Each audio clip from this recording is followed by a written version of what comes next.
Okay, Mel. So if I understand where you're at right now, you're a marketer looking for a job, um, and you're worried that perhaps because of the way you look, looking a little bit younger, that you're being dismissed in a way. And what you'd like to do is get to sort of a senior level role, um, and sort of be seen for what you're valued at and what you should be paid for. But because of you think, oh, because you kind of look a bit younger, that perhaps you're missing on these opportunities. Is that sum it up? Right. Yes. What kind of transformation would you like to see happen? Just being looked at as for more senior level instead of junior, just because I do have the experience for senior level roles, but I'm not looked at for those level roles. So I guess, I don't know. I guess And try. what are some examples of that? Like can you think of a recent time where you feel like you were looked over or there was some behavior that sort of was telling you that you're being looked over because maybe you look a bit younger? Um, just people asking other members of the team questions versus me, who's on the project, things like that, being bypassed, not asked my opinion on things. And when you want things to change, what are you sort of imagining that are you kind of asking about things you could do to make people see you differently, or what are you sort of asking here? Yes. Are there tips that you have for being more assertive? When I've helped people that are kind of in this situation where they're and we'll use the meeting as an example. So we're in this situation where there's a meeting and you're the more senior person in the meeting. But when it comes time for questions to be asked or who the clients are looking to, they're passing you by and they're looking to the other people. There's for sure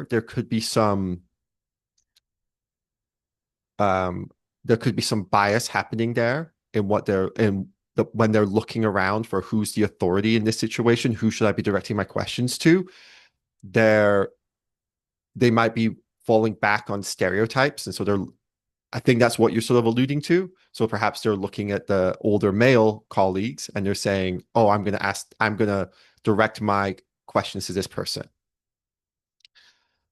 Does that sound right? Yes.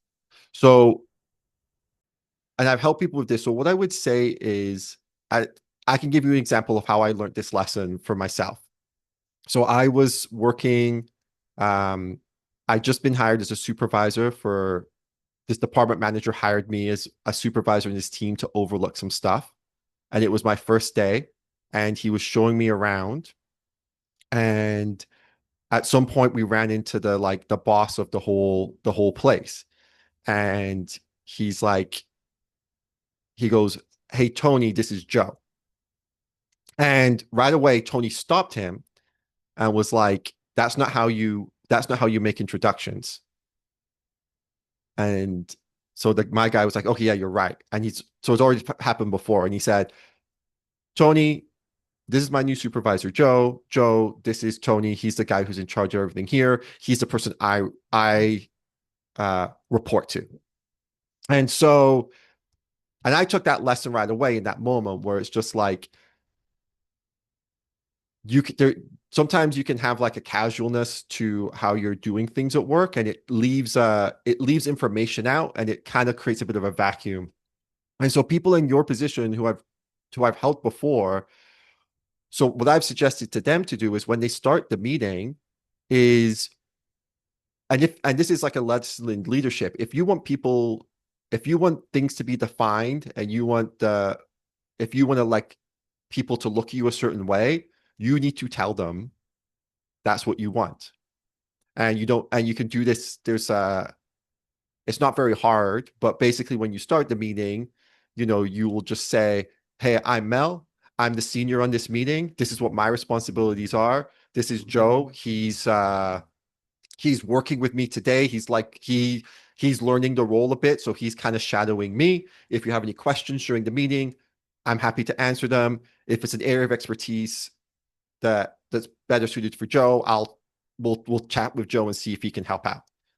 And if because the person that's sitting, the client or the person that you're talking to in the meeting, they don't know, like, if you don't give them that information, they're sitting there, they're kind of uncomfortable, perhaps. They're unsure, right? They're sort of in this meeting. They don't know who's in, they're kind of like, I guess we know who's in charge. Maybe it's been sort of mentioned in a document or an email, but within the context of each meeting itself, it's really important to just establish, like, hey, I'm the person in charge. I'm the person leading this meeting. I'm the person leading this project.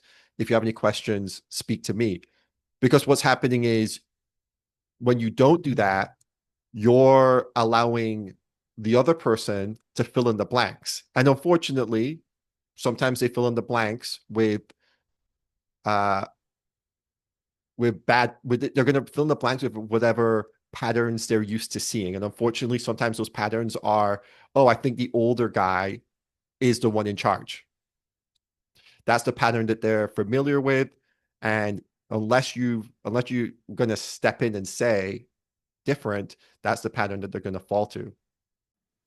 That's really good advice. I like that idea framework, creating the frame for them. So that's really helpful. Thank you.